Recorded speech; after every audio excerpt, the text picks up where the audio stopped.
welcome to the Intuitively Wild podcast. I'm your host, Rachel Levine. Living intuitively wild is about coming back home to ourselves. Here we talk about how to live connected to ourselves, others, and nature, and make a commitment to radical authenticity, vulnerability, and acceptance. On this podcast, we delve into a wide range of topics that span the human experience. We peel back the layers and talk about the things that are often not talked about. This is a space for us all to walk and wander this path of life together. Let's dig into our roots and go deep. Hi, everyone. Welcome back to the podcast. We have a very interesting discussion today with Annamarie Green. Annamarie is a licensed clinical therapist and a professional intuitive, and she combines psychology and psychotherapy with energy work to simplify mental health solutions and make life and happiness easier to experience and maintain. In today's conversation, we talk about Annamarie's path to combining these two modalities and how it has impacted her life and her work. We talk about what it means to be an intuitive and what it means to be intuitive, the difference between those two things. We talk about the definition of the word witch. We talk about actionable steps on how to release shame. We talk about being a single mom in your early 20s. We talk about losing a loved one to suicide. We talk about the energetics of mental health, the impact of our parents and healing ancestral wounds, and so much more. It's a really interesting conversation. We go in all different directions, and I was lucky enough to get a reading from Annamarie, and it was really powerful and really interesting. I'm using that word a lot because I find the work that she does really eye-opening and has brought a lot of conversation starters to my mind, and I hope it does the same for you. If you listen to the end, Annamarie shares a really generous way to interact with her work and all of the offerings that she has right now. I hope you enjoy this one. If you love it or find it impactful in some way, please leave a rating and review. It means so much. Or reach out to me on Instagram or through my email. I would love to hear anything that comes up for you. And I will talk to you soon. Okay, Annamarie, welcome to the podcast. I'm so excited to have you here. Thank you. Thank you. I'm excited to be here. Okay, one question I always kind of want to ask people straight off the bat, which is kind of existential maybe, but who are you? Like if someone were to come up to you and say, "Who are you?" Yeah. What would you say? Oh my goodness. I would say that I am a extrovert, like silly mom who also loves like research and mental health and also like a witch. Like I definitely think I would call myself like a witch at this point, but like a good light witch. Um, yeah, that's such an interesting question because I feel like I'm so many things. Like I'm very multifaceted and I always consider myself more of like a mosaic of all my experiences, you know.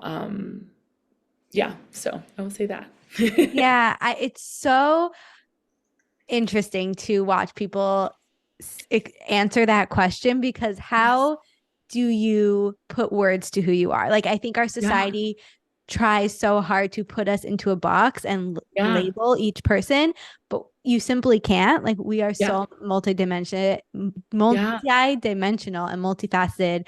So, but I love that. I love what you said. And maybe we'll circle back to this witch topic because it's been coming up so much for me recently.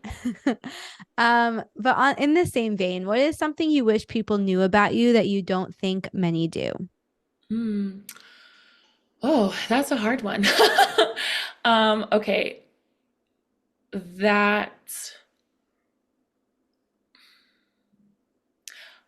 I probably am a lot more insecure than I think people think that I am, like about Mm. stuff. Like even when it comes to like my readings and things like that, I deeply want to provide the best possible service. So like there's a little bit of nervousness when it comes to stuff. I've always been that way where I'm just like I really want to do my absolute best.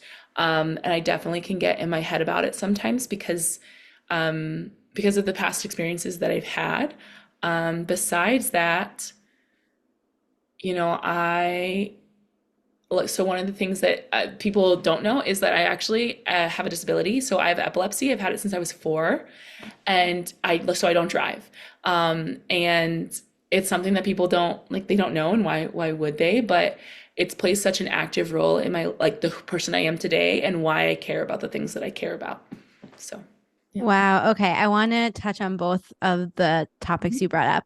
So, yeah, firstly, more insecure than people assume. I can relate to that, and I think it's it can be hard to find this balance between mhm.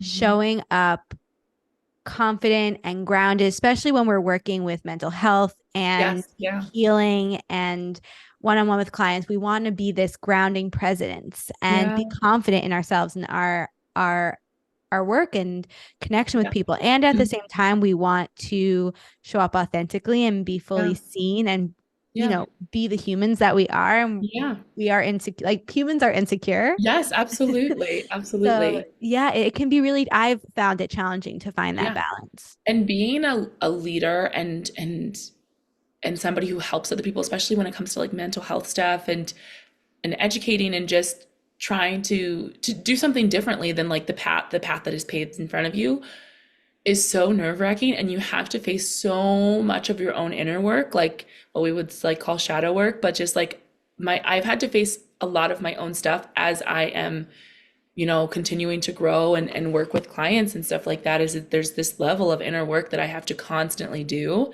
And so that's really like one of the things that grounds me sometimes to overcome some of those insecurities and let myself be seen. Same, Yeah. absolutely same. And something I always remind myself is we can only go as deep with others as we have gone with ourselves. Yes, And absolutely. we have to be able to sit with ourselves and sit in the discomfort that comes up with that and hold space for ourselves. Because if we can't do that with Yeah. our relationship, if we can't have an intimate relationship with ourselves, we can't have it with other people. Absolutely. Absolutely. It's only it's or and if we do, it's not going to feel fully satisfying. It's going to feel like, oh, they don't really know me. They don't really care about me. I struggled with that for a while where like I put up these masks and I would be in these like relationships and things. I'd be like, they don't actually care about me. If I do one wrong thing, they're probably going to leave me, or they're Mm. probably going to be like, you're a terrible person. We cannot be friends anymore. Or we can't be dating anymore. So, and I lived like a long time like that and it was exhausting. Yeah. Yeah. It is exhausting. Yeah. It's exhausting to always be worried that you're going to be caught, and Yeah. people are going to be like, Yeah. oh, you're not who I thought you were. So Yeah. we can't hang anymore. And I think the real confidence comes from I can accept every part of myself and I might still be insecure with it. I might still Yeah. not like it, but I Yeah. can accept it. And no matter how anyone else responds to it, I will be okay. Yeah. Yeah. Absolutely. Yeah. It takes time to get there. So Yeah, it's an ongoing ongoing, yes. process. Yeah. Yes, absolutely. Okay, and Absolutely. then the epilepsy. So when did you learn that this was a part of your life and how did that process unfold for you? Yeah, so I was 4 when I was diagnosed Mhm. with epilepsy. I have a type of seizures called absent seizures. So most of the time now, like people won't really notice that I have them unless like you're somebody who lives with me or sees me every day, and you can notice the like slight change. And my seizures have changed a little bit from when I was younger. My eyes used to like I used to get the flutters, and so you would be able to actively see it a little bit more than you can now. Um, but when I was 4, I mean, I don't remember how I reacted when they told me when I was 4, but I know that like it definitely changed. Like my parents said that, it kind of changed the way I learned and changed like all of a sudden like I kind of was behind. So it was one of the reasons like I grew up in elementary and middle school. I had an IEP, an individual education plan, so I was in special ed classes. It was very hard for me to like kind of navigate school in the early years. And even in high school, I was on epilepsy medication, which made me so drowsy that I slept through many of my classes. So like it's a wonder that I got to college Mm. sometimes. But it really it impacted my life because I think for many years I was very like, woe is me. Why do I have to be the one who has to take medication? And why do I have to have this thing that I don't want? That like it's not, and I'm very blessed because like my type of seizures could be worse. Like it could be something that's truly debilitating. The only thing I cannot do is drive. Um, and like probably operate like driving like machinery. But when I was 12, I went to a camp for kids with epilepsy, and it changed everything because I saw kids who have seizures who that are scary to experience, and they are a lot more limited in what they can't do. And from that point on, like I wanted to help people who had disabilities like me, but who were unable to either speak up for themselves or, were a lot more limited. So I started working with the Epilepsy Foundation, and I became a youth advocate and, spoke on like political issues and things like that that impacted people with disabilities. And it made me really start to look at systems and go, we can do this better. Like, why aren't we doing this better? Why isn't this more effective? This many people shouldn't need to be suffering. And I also started like, I became like a mentor for kids with epilepsy. So I would talk to them about, getting into college, jobs, giving them just pep talks of like, yeah, it's hard. Like it sucks, but like, let's figure out how to meet some of your goals. And so I guess from an early age, I kind of started to become kind of like a therapist. Um, Mm. but yeah, so it really put me on this path of like, looking at how can I help people? How can I make the world a better place? How can I turn my challenges into something that makes the world better for the next person who experiences something like this? And I'm very, very thankful for the fact that I've had those experiences and that I have epilepsy because it helped prep me for even more challenging experiences and to be able to, look at the world in the way that I do. Yeah, yeah. I so powerful. And it's so true. So much of our pain is a huge part of our path and our Yeah. purpose. And going through hardships at any time in our life, but even when we're younger, it reminds us as we get older that we can survive this. Like I've been through something Yeah. challenging and I know my resilience and Mhm. I know I can get myself through this. And turning your story around, everything is a story that we create in our head. Like Yeah. having Yeah. epilepsy is just a fact. Like you have Mhm. epilepsy. It's Yeah. the meaning and the story and the attachments that you make around that, and you Yeah. decided to shift your story and make it empowering and something that you could help the world with. Yeah. And there is a fine line between letting it be okay to be upset and be angry Yeah. and sit in that, and Yeah. also not let it consume you and keep you stuck. Yeah, absolutely. Absolutely. Yeah, and I thankfully, I had a very supportive family who was always like very like, yeah, you can do it. Like I think sometimes they were like, those are some pretty big dreams, but like they were like, Mhm. go off, like do do your thing sometimes. But yeah, so it's definitely something where it's like it's okay to be like, wow, this sucks. Like wow, this like this is frustrating. I think I say that still to this day where I'm like, it is so frustrating that I cannot drive. Like, but it's not something where like you can be frustrated and still not get down and stuck in that frustration or that sadness and look at something else or like move towards something else. Let it and let it move you as well. Yeah, exactly. And it can be easy to be like, why me? But I Mhm. think we all have that thing. We all have that thing in our life where it's like, why me? And instead of staying attached to that or numbing from that, letting Yeah. ourselves feel that and honor that within ourselves and then make meaning from it. What brought you to starting to do these energetic readings for people? Yeah. So I, believe it or not, I actually was like not an energetic, spiritual woo person. For most, like growing up, I was raised Catholic. So like And I was a very like, okay, these are the rules that Catholicism has laid out for me. So like these are the rules that I exist in. And I went to college, and one of my best friends was very spiritual, very intuitive, like her and her mom were, and like she would always like kind of nudge me in this direction. I was like, that's great, but like I think I'm okay. Mm. And I think it really was the first kind of thing was like my daughter. So I got pregnant with my daughter when I was a junior in college. Very stressful, very ego death, lot like severe ego deaths is the best way to like put it. It was a very hard time for me, and I really needed something outside of what Catholicism was giving me. And I started to kind of like dip my toes into like looking at energy work, looking at the people that my friend had sent me. And then like I had my daughter, flash forward like a year and a half. I'm in grad school now because I was an undergrad when I got pregnant. I'm in grad school, and my partner, one of my best friend, and the like my daughter's father passed away to suicide. And it was the hardest and most painful experience I've ever had. And I really, really struggled. Like I really struggled with my own emotions. I struggled with like seeing life outside of the grief.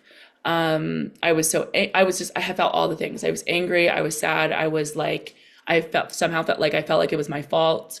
I'm a social worker. Why did I not see these signs? Why did I not, and then I was also like completely a single parent. Like we weren't married and we weren't living together, but like, so yes, I was a single parent before, but this was like, I am completely alone now. Like there is nobody else who understands things as Scarlett's parent. Scarlett's my daughter's name. And I was like grasping for straws. Traditional therapy wasn't working for me. Um, I felt totally unseen and like nobody around me could possibly understand me. And I was very like I was isolating, I was numbing, I was doing like I was overworking, like I wasn't sleeping and that's how like for me depression expresses itself in like a hyper type of symptom. So like I don't sleep, I want to work all the time, I'm hyper fixated on my goals, all that kind of stuff. And I experienced my first energy reading, and it was like my soul was being laid bare for the first time ever in my entire life. Like, well, outside, I guess, that relationship that I had with Scarlett's father. And I was like, oh, and I kind of saw the light at the end of the tunnel at this point because I had been in therapy and it was not working. It was not helping me improve. I felt like, yeah, they were giving me activities, but nothing was really like working. I still had this hole, this gut, this like just draining feeling. And when I experienced my first reading, and she also did like healings in it, is where I was like, oh, there's like something here. So then I started to dip my toes in even further research. Ended up, long story short, I ended up taking a certification course where I learned how to read energy and do healings. And as I was continuing to like do that, my current style of reading, which is a mental health clarity reading, and I really focus on like, okay, why are we feeling so anxious? Why are we stuck in these behaviors or these patterns or these whatever? That is how that was born. And I found that like even mental illnesses and symptoms and stuff were and emotions were like speaking to me like energetically, and they were like, here's what's actually like going on that we're not understanding, and this is what we need.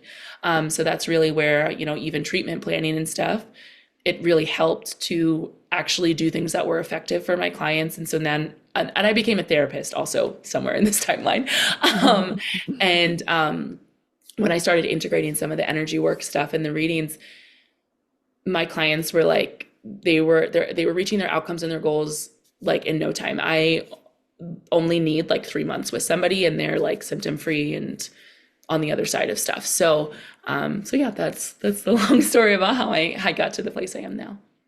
Wow. I cannot even imagine going through all of that in college. I'm imagining my college self and experiencing that. And I mean, I can't, it's inconceivable. And my heart just breaks hearing that story. And your daughter is so lucky to have someone in her life who, Thank you.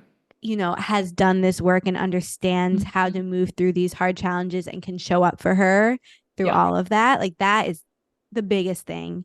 Yeah. And mental health is so tricky. It's so energetic. Hmm. It's more Yes. than you can Yeah. see it more in the energetic realm than in the physical realm. So Yes, absolutely. I think it's so common for people to be like, how didn't I see this person was struggling? But Yeah. you can't. You Yeah. just can't. Yeah. Yeah, absolutely. And people are really good at masking. Like I was one of those people too. And so that makes it even harder. And one of the issues that I've seen with people with therapy as to why it can be so ineffective, even for myself, is that like your ego controls talk therapy because you're only going to go as deep of a level as your ego will let you. So a lot of times energy work allows you to bypass that. And so you're actually doing, getting to the root issues as opposed to dancing around it. Yeah. Because there's only, something that I'm so passionate about is talking about all of these so we can remove the Mhm. stigma and remove the shame. Yes.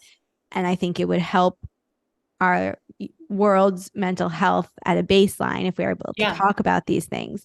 Yeah. But because we're not, it makes talk therapy very challenging for certain people. Yeah. Yeah, absolutely. And I tell people all the time, I'm like, talk therapy exists on like, I always see three levels of mental health: the cognitive, the physical, and the energetic.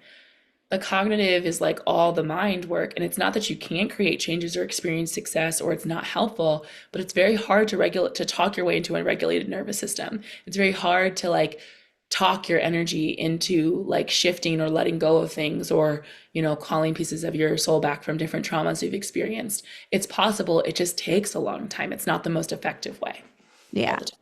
Yeah.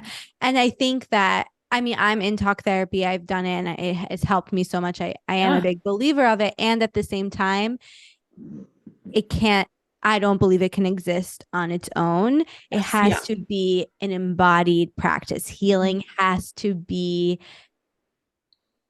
you know, felt Yeah. in your Yeah. bones. Absolutely. Yeah, 100%. It needs that. Even, when I talk to people who are just doing intuitive work, I'm like, the thing that I think a lot of like healers miss with doing energy healings is that there has to be a physical component. You have to bring that into the 3D.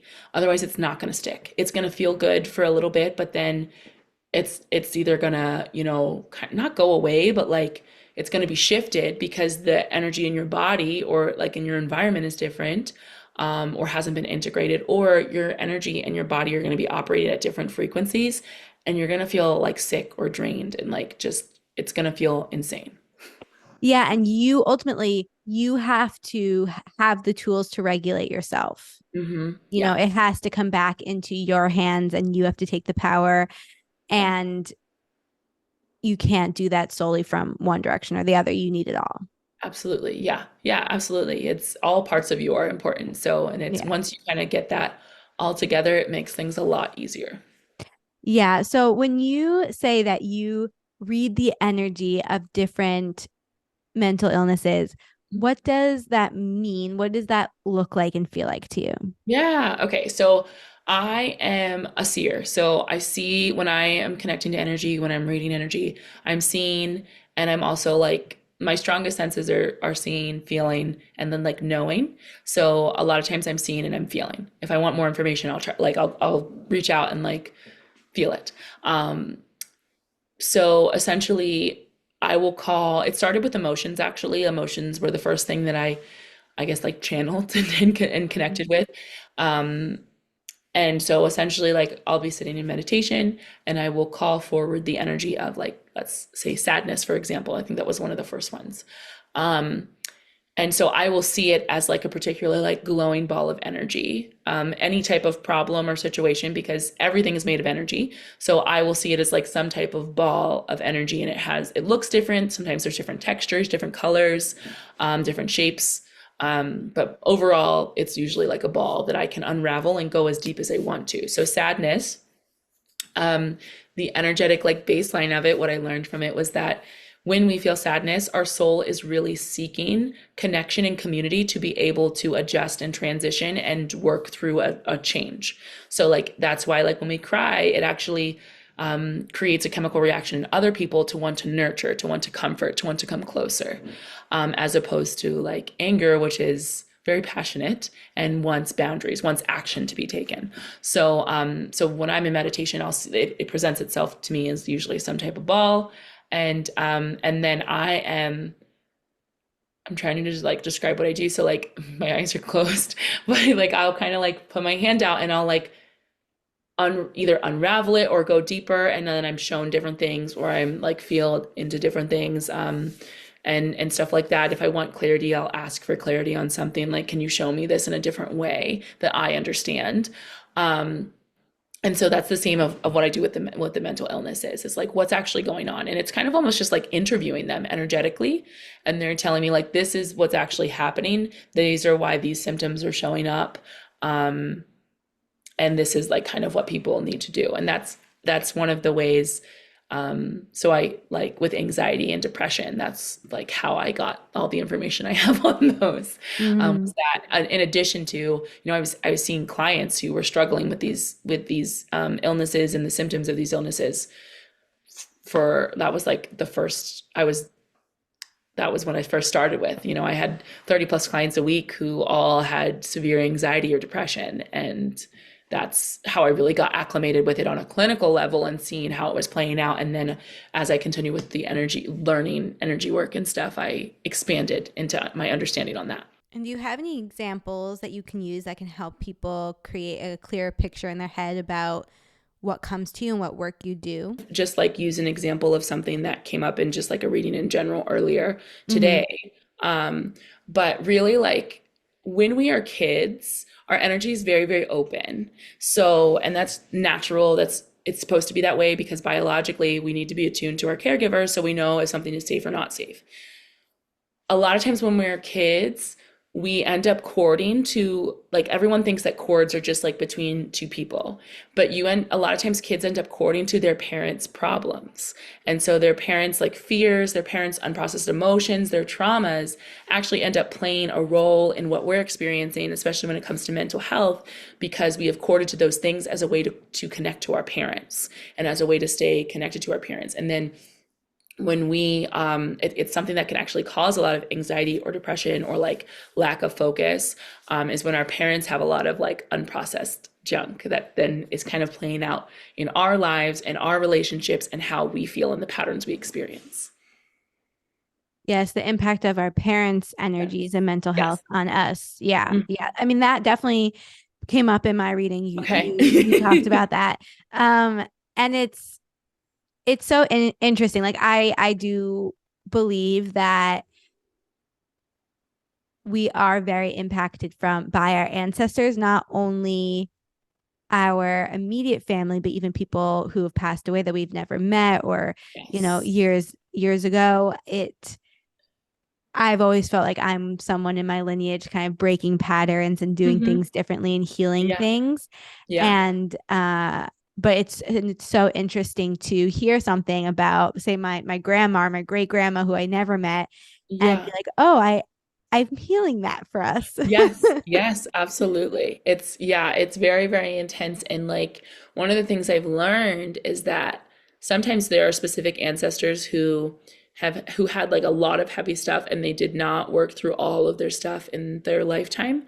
So they kind of like choose somebody in their lineage to be like, you are going to be the one to work through this and like learn this lesson for me. So we sometimes even like our emotions and like our thoughts about things, they're not our own, and our ancestors are literally trying to like release and process emotions Mm. that were unprocessed like through us.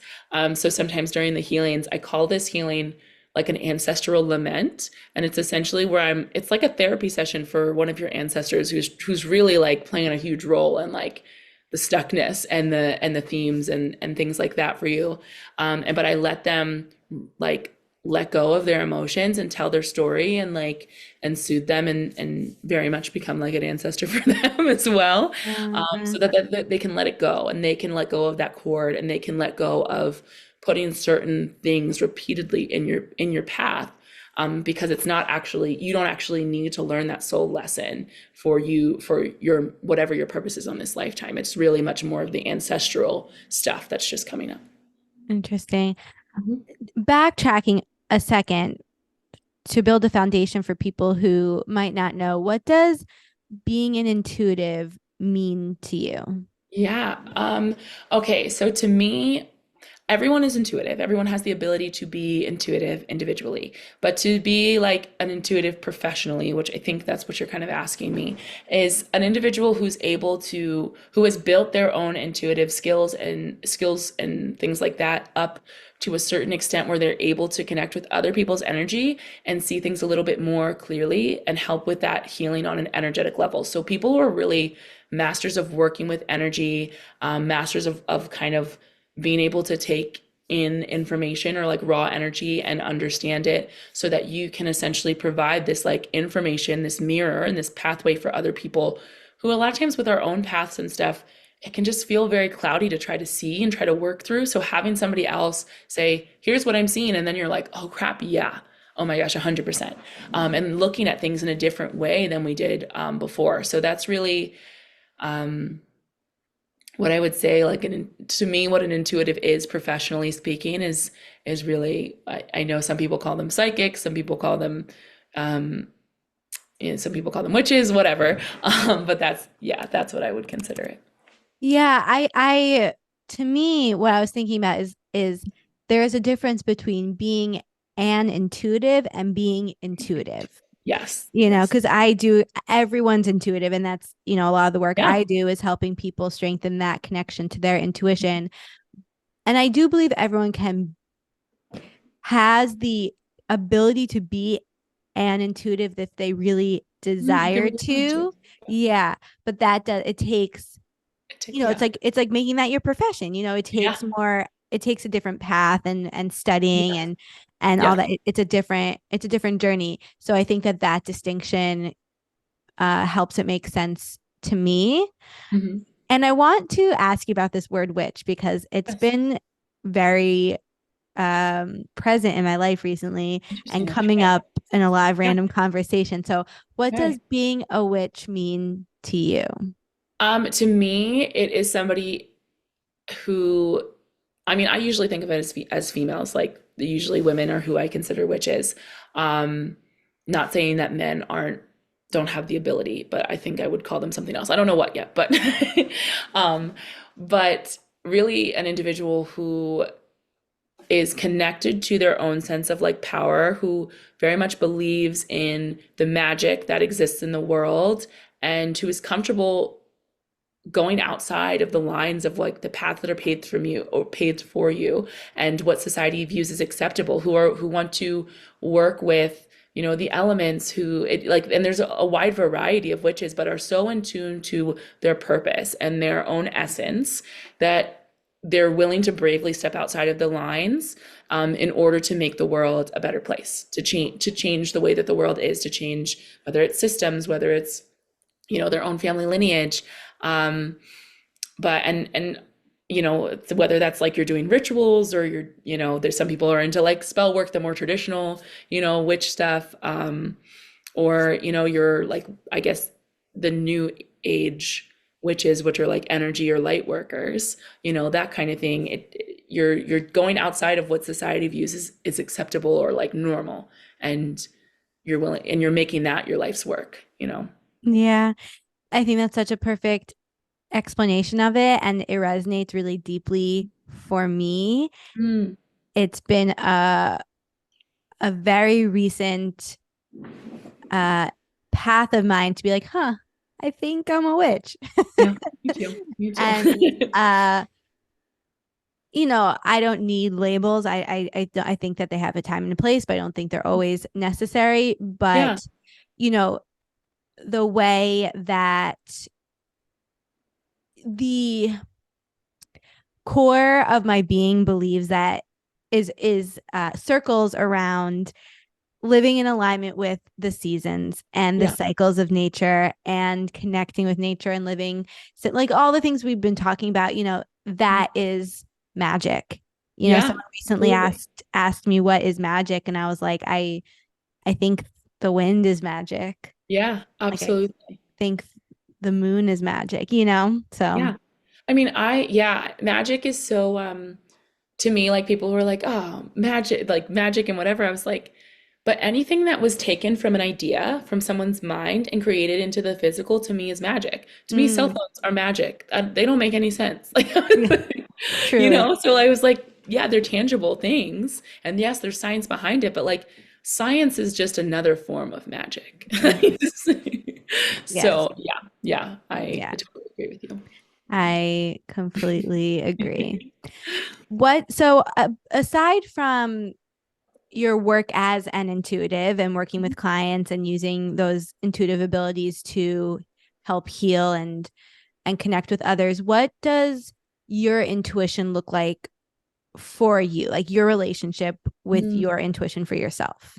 Yeah, so my intuition, I am a very like I guess physical person. It's very interesting. So my body speaks to me intuitively all the time. Like, Mm, and I think I spent many years trying to disconnect from it and like, I had lots of lots like I used to have like an eating disorder early in my like in my teenage years and stuff. And I really struggled. And part of that I think was I really did not want to stay connected to my intuition. It speaks very, very loudly. I get a physical reaction to things. Like if a yes or no is a very physical reaction. Um, and so I'm very, very much attuned to my body, and taking care of my body is one of the ways that I continue to strengthen my intuition for myself, but like yes for what I do, but like for me. um and I do spend time, like I'll sit with my guides, I'll sit with my higher self and confide in them, like and tell them like the things I'm worried about, the things I'm scared of.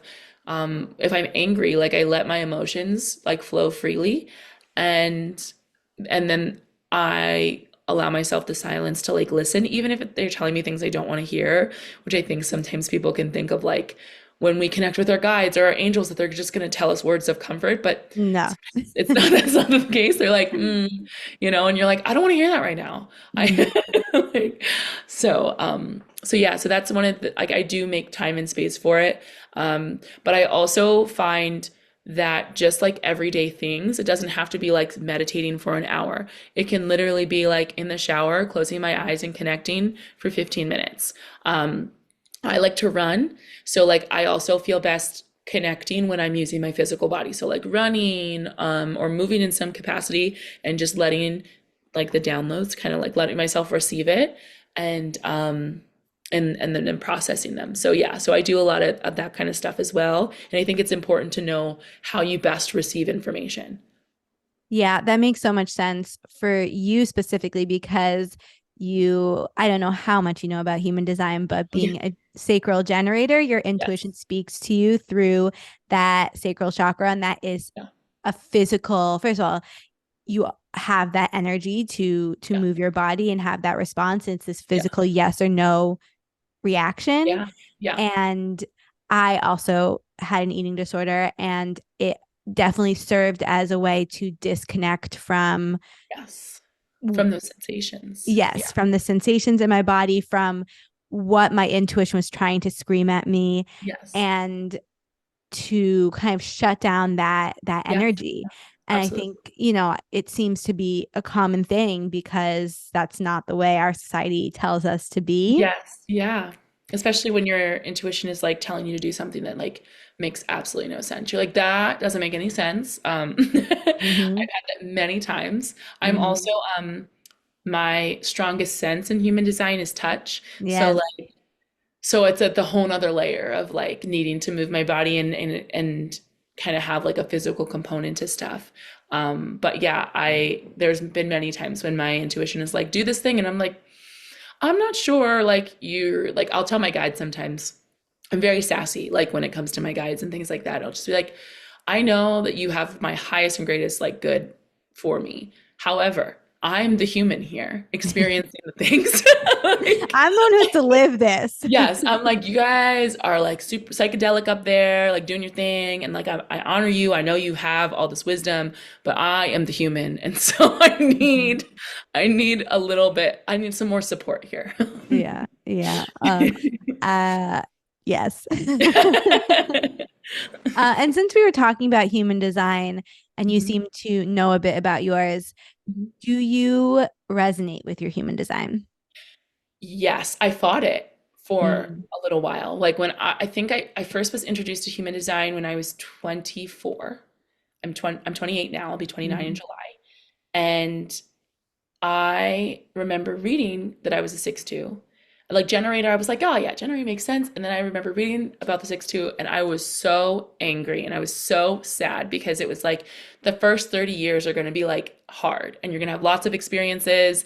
And of course it was like the outlet I was also reading on it. I don't think I was exposed to as many people who shared information about it. So like I think I Googled 6'2", and like it was like your first 30 years are going to be really hard and you're not going to know what to do. And like at the time I was 24 and I was like 6 more years of hardship. Like my partner had just died. Oh, wow. I was like, what could be harder than the last like 3 years? I was like, what? I was so angry. I was like, no, I rebuke this. This is not my human design. I want to be a 2-4 or something, like something that I felt was like a little bit easier. And so I was just like, no, this is not for me. I'm not even gonna like whatever. And over, I think probably the course of like the next 2 years, I just kind of would dip my toes in. I found Jenna Zoe and I liked her explanations a little bit more. And but now so I'll be 29. I'm almost through my 30s. I'm almost in the second stage.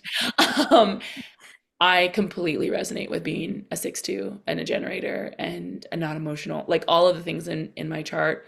Um, I also have learned that a lot of times when I receive new information that like is true, a lot of times my ego was like, no, that's not true. Um, Mm. so I love teaching. I very much find like I ask why a lot. I'm always like, well, why? Why is this happening? That's one of the reasons I think I'm so good at what I do. Um, I do want to like create and birth a new thing. Like I really want to take this like intuitive side of mental health and make it an official side of like how we view mental health and how we treat it. Um, and I do love teaching and mentoring, and I always have. So I think that that really I see it, and I do have lots of energy just all the time. Yeah. So No, yeah, looking at your human design, I mean, I haven't known you for very long at all, but it's like, wow, it makes so much sense. yeah, yeah, Like it really, for me, it really lines up, especially having all those open centers, in the top. yes, It just, yeah, it's so interesting. And I haven't met a six line who hasn't had a drastic change as they get older. So I'm yeah. excited for you. Yeah, I'm excited too. I don't know what it'll look like, and I'm just like, okay, I can handle it. We're gonna be great. It's only gonna get better. So, Yeah. yeah, No, that's I mean, there's so much information out there about human design that is written in a really activating way. yes, And it's so important to find the sources that resonate with you and work for you. yeah, And yeah, that can be challenging. But when it comes to being a six line, and the crux of it is it just gets better as you get older. yeah, Like yeah. there's just more and more to look forward to as you get older. Yes, yeah. So, and I'm like, okay, like it's gonna be great. It's gonna be psychedelic. It's gonna be fine. Yeah. Even when I found out, what is that? I don't know if it's called like your purpose, but like it's like Your whatever. incarnation cross. Yes, yes, my Mhm. incarnation cross. And I found that out. I was like, it makes sense, but I think I was still like, ugh. And because I Mhm. think mine is like the cross of like distraction or something like that. And so it's like essentially I help people go from distraction to like, here's what you actually need to focus on. So yeah, it's just every part of my human design. I'm like, yeah, that makes a lot of sense. So Yeah, yeah. yeah, yeah, it's so funny. Well, kind of on topic, but off topic. What is something that you used to feel shame about that you've learned to love or accept about yourself? Mm. God, I feel like everything. I Yeah. had so much shame when I was young. Hmm. Um, The fact that I feel so deeply and and the fact that it's like I'm very imaginative. So when I was younger, I just thought of it as like I'm fanciful. Like I don't know if I'm saying that word right, but like Mm, I get lost in my daydreams, and I just thought of it as like, oh, you're just escaping, you're just being, whatever. Um, but now I know, like I love that part of me because it's a way for me to envision a better world, a better future, and like help to take the world that way.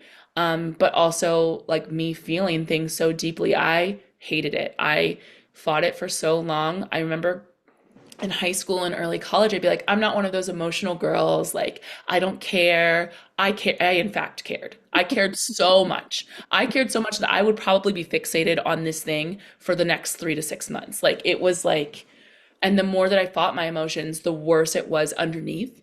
But now I'm just like, I am a feeler. I'm so alive that I get to feel all these things. And and I really embrace it about myself. It's what makes me really good at my job as a therapist, as an intuitive. It's what allows me to deeply connect with people. Um, and it's allowed me to just like get through these hard times, because if I just continue to try to seal myself off in this non-feeling concrete box, I would have perished. Like I wouldn't have been able to survive the things that I survived. So I think those are the major two things, but I literally was ashamed of everything growing up. Like my body, the fact that I wasn't book smart, like I wasn't like good at math, and I wasn't great at like music or athletics. I was like, the only thing I can do is talk to people. And I remember being like, I am not talented. I'm gonna have to try to convince people that I'm talented. Um, mm. yeah, so definitely that. Yeah, I relate to that. I mean, first of all, being having open emotional center, you are such an like you are literally feeling other people's Yes. emotions. Yes. And I also tried to be a cool girl for a while and be like, I don't feel anything. I'm good all the time. Yes. And it doesn't do anyone any good ever. And also, living in your imagination when you were younger and create and really connecting to that creative part of yourself Mhm. is so such a powerful thing. I mean, that is you tuning into your magic. And Yeah. it's so interesting how, the world can distort and shift those things that are a part of us and be like, no, get out of your head and Yeah. create these stories about it and really tuning into who I came here to be is who I'm meant to be Yeah. and Yeah. Yeah. owning that. Yeah, absolutely. Yeah, and it's a really great place to be at when I am owning all of these different parts of myself, even the ones where I'm like, man, I wish I did this better, or I wish that like maybe I was a little bit more like this. Um, but just sitting and just owning it and just being like, okay, this is who I am, and I'm going to love myself regardless because I deserve it. I'm not a I think before there was a lot of black and white thinking of like this is a bad person and this is a good person. And I've really left that behind in my mid and Yes. early 20s. Yeah, no, I could not agree more. I so much of my brain space can get caught up in figuring things out and trying to Yes. understand things and Yes. perfect things. And sometimes I have to be like, I don't, this is just who I am. And Yeah. it's perfect Yeah. and it's fine. This is just Yeah. what it is. Yeah, absolutely. Where it's just like, yeah, I'm like this is what's meant to be. Exactly. So I agree. And you say, I'm curious if you have any words of wisdom or anything that you did. I mean, maybe it's all that we've been talking about Yeah. to work through all the shame that you felt because as you said, you felt shame about a lot of things as you were younger and Yeah. I'm sure that's still something that you're working through, but Yeah. clearly that you've moved through a lot of that. Yeah. So you're saying like what have I specifically like done Yeah, kind of? anything specific that you've done or realized or learned to understand that has helped Yeah. you You know, release that I shame. oh gosh. Honestly, one of the biggest things has been just letting myself feel the things so deeply. Like really like leaning into those like darker, shameful feelings and just being like, what, like I journal a lot, so like journaling out all these fears, all these things that I think about myself, all of the like loathing that I have for these different parts of myself and letting them out and then having a really good cry. Hmm. And then coming back and sharing like just a feeling of love for those parts of myself, rewriting them as like what if, these parts of myself, what if it is okay that I am late to everything all the time. It's just just as an example, because like, yeah. But what if it's okay if, I'm a little like I'm disorganized right now, like and really just allowing myself to like, what if it is okay? What if it's okay because it's human?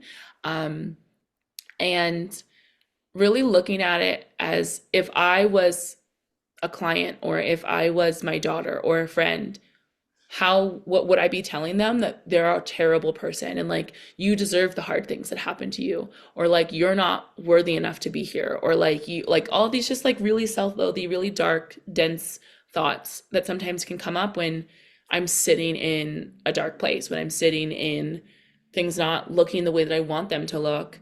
And making that, because I think I definitely had this pattern of like, if things didn't work out or I wasn't able to accomplish something, that it meant something about my value and my ability to do anything. So really just sitting and letting myself have those feelings, almost like letting myself have a little temper tantrum and then showing myself love for it, um, and showing up anyway. So like, and definitely one of the big things that has helped me with that is taking very, very small steps. Like instead of saying, I'm gonna meditate every day for an hour. I'm gonna do like I remember when I started breath work, I was like, I'm gonna do a breath work journey every single day for the next like 3 months. That's a long, it's not a long amount of time, but it is. And breath work journeys are like over an hour. So Hmm. like that was a very, I mean, it would be great. That would be awesome. Finding that amount of time as a single mom who works and everything else is like very hard. So instead, I broke it down to let's just do breath work for 5 minutes every day after I work out. Let's just do like the breath pattern. It doesn't even have to be a full journey and see how I feel and go from there. And then, like, as you're starting to show up for that, it's going to be easier. So, like, running is a good example of like when you start running, the first 1 to 3 miles, because I run long distance, always suck. And my brain is always like, when can we stop? Maybe we could just only do a mile today. Maybe we could only whatever. And as you continue to like show up and run that same distance, your mind will find it easier to do that distance and then you're going to be able to add more. So that was really, really helpful. And helping me overcome the shame is like, let's just take a little step outside of like this shame spiral and show the shame that like we can actually do this. And it's not, it doesn't have to be as powerful as it is. Yeah, I really think that the first step is just letting yourself be washed over by whatever feeling you are feeling. Yes, Like just letting absolutely. it completely overtake you and being angry or crying or just like letting it out and then seeing what's on the other side of that because it will Yeah. pass. The feeling Yeah, will pass. absolutely. And you're going to feel so much different. You're letting And yourself feel it. yeah. And then getting to the place of what if there's nothing wrong with me? Yeah, yeah. What if this is what if this is normal? And if there's one thing that I've learned that I would want people to know is like we think it's just us most of the time. We do. And especially because we keep the shame helps us keep it inside. So many people feel similarly about themselves the way that you are feeling about yourselves. And so Hmm. you're not alone. And it does like it's just a season. It's just a storm. Um, Yes. Yeah. So there is something better on the other side. Yeah. I could not agree more. Yes. Okay, living intuitively wild means living dedicated to your true, authentic self no matter what. How do you feel like you live intuitively wild? Oh, by owning the fact that I'm not meant to go down the most well-paid path, Mm. being an intuitive therapist and talking openly about the energetics of mental health and mental illness is something that both scares me but like makes me feel alive. And that is me being wild and intuitive and letting myself own up to the fact that I do this, like what my dad would call like woo-woo stuff, and doing that for a profession and letting people see me, letting people hear what I have to teach and all that kind of stuff. So following that path and following those gut nudges. I love that. And Yeah. before we get into all your offerings and where people can find you, I have one more question that I would love to hear from you, which is, what is a lesson that your daughter has taught you that has Oh really yeah. changed your life? Oh my gosh. Um, so much. I'm sure. Literally. Um, to to slow down, to be honest. She is my little like speed bump in the best possible, most loving way. She I am somebody who goes very fast all the time. I'm like full steam ahead to my goals. And she lives very much like, I mean, as all kids do, like in the present. Like, so mom, can we play? Mom, can we do this? And things that I think of like, I don't have time for this. I don't have time to play. I don't have time to do this. It's a reminder that I do have time. I have 10 or 15 minutes. And that being present is super important. And being present in the relationships is super important. That love is more than just providing for somebody. It's more than just like a transactional relationship. So it's more than me just providing a roof over her head. And that has been a really, really big lesson for me in regards to how I love. She's completely changed how I've learned to receive and give love. Mm, yeah. Oh, that's so beautiful. And kids are just love wrapped in a body, you Yes. know? Gosh, yes. And so really feeling into their energy and letting their energy change our energy Yes. is, I think, the key to having a healthy relationship with our kids. Yes, absolutely. Absolutely. Yeah. Ah, thank you for sharing that. Yeah, of Okay, course. so please tell everyone a little bit about your work and where they can find you and connect with you and all the things. Yeah, yeah. So I'm an intuitive therapist, so licensed clinical therapist and professional intuitive.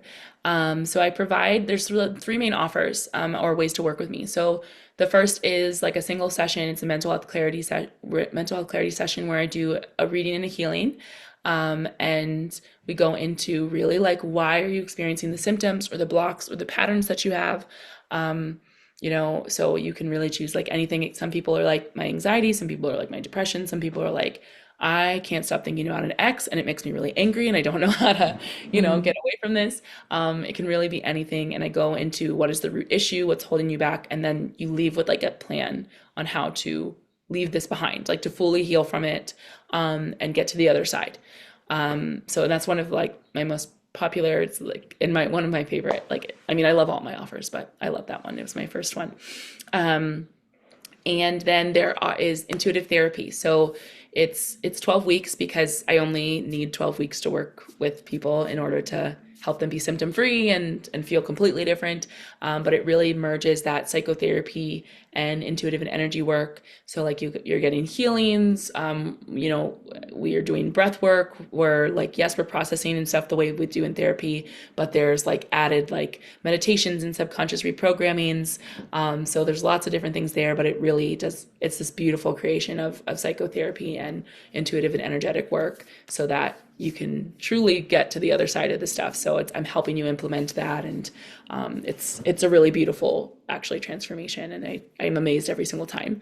And then the last is one of my more recent ones, but where I'm teaching other practitioners, healers, coaches how to do what I do, how to bridge psychology and psychotherapy with energy and intuitive work, and how they can use it to help their clients so that they're not overwhelmed with like, oh, my client is so anxious. I think this is beyond my scope of like what I can help them with.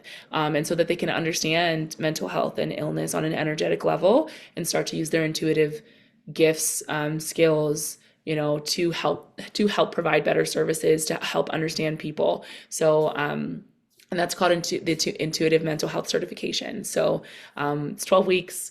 We dive into the energetics. We break down the energetics of at least like 12 different mental illnesses, and then I teach you the healings and the healing strategies that you would need to like help treat and heal them. And you really learn where the psychology, the science, and the intuitive work are are intertwined together. So I know that was a lot. I no, I love that. And I think it's so, I love the work you're doing on a kind of a systemic level. And because I think, like we were saying before, the therapy space can really be missing a key component if you're not bringing in that energetic Yeah, spiritual yeah, work. But then the energetic healing can be really harmful if they're not taking into account yes, mental health and if they don't have that education and foundation yeah. rooted in that. So I think combining the two is so powerful. And I think what you're doing is really, really special. Thank you. Thank you. Thank you. Thank you. I appreciate it. So, yeah, if you guys ever have questions about any of the ways to work with me or just in general, you can slide in my DMs on Instagram.